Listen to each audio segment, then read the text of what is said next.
नमस्कार, ENI live में आपका स्वागत है। मैं गीता शर्मा पेश करती हूँ खबरें फटाफट।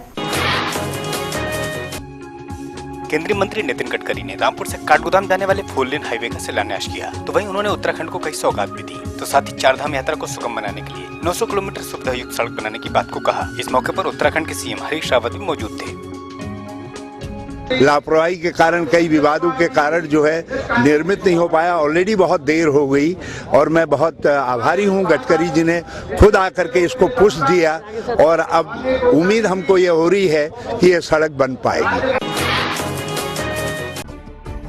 मथुरा के वृंदावन में जो महिला अपने चेहरे को छुपाकर अपना दर्द बयां कर रही है, उसका जिले के समाजवादी पार्टी के दबंग नेता ने 2 साल तक शारीरिक और मानसिक उत्पीड़न किया है। और तो और ये सब नेताजी की पहली पत्नी के सामने ही घटित हुआ और लेकिन वो खामोश रही। तो पीड़िता ने इंसाफ की खातिर पुलिस से गुहार भी लगाई। तो वहीं 5 माह बीतने के बाद भी तफ्तीश चलती रही और नेताजी के रसूख के आगे पुलिस भी बौनी साबित हुई। अब एसपी सिटी ने मामले का संज्ञान लेते हुए पीड़िता को इंसाफ दिलाने की बात को कहा है।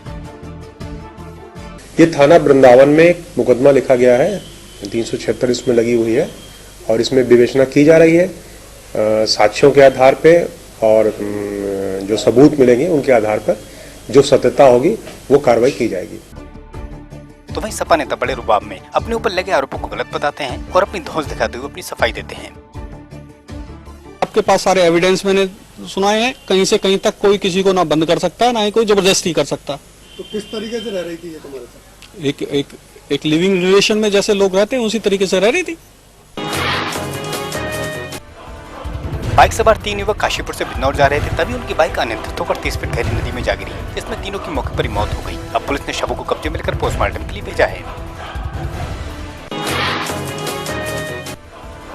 खैर के पलवल में डीजल की दुकान पर तेज धमाके के साथ आग लग गई। तो वहीं मजदूर की मौके पर मौत हो गई। बताते हैं कि टैंक को साफ करते समय उसमें धमाका हो गया। इससे आसपास के लोग दहशत में आ गए। तो वहीं प्रशासन द्वारा मृतक को मुआवजा दिए जाने की बात को कहा गया है।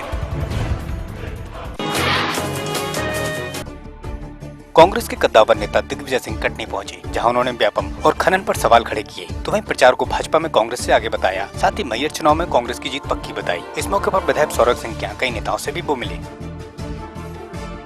सांप्रदायिकता का जहर के खिलाफ कांग्रेस पार्टी लड़ती रही है, आजादी के पहले भी लड़ी है और अब भी लड़ रही है। मुक्तसर के गुरु नानक कॉलेज की तरफ से साइकिल रैली का आयोजन किया गया, जिसको जिला पुलिस मुख्य कुलदीप सिंह चाहर ने हरी झंडी दिखाकर रवाना किया। तो वहीं इस रैली के माध्यम से साइकिल पर कॉलेज जाने के लिए युवाओं को प्रेरित किया गया। तो साथ ही पर्यावरण को प्रदूषण मुक्त रखने का संदेश भी दिया गया।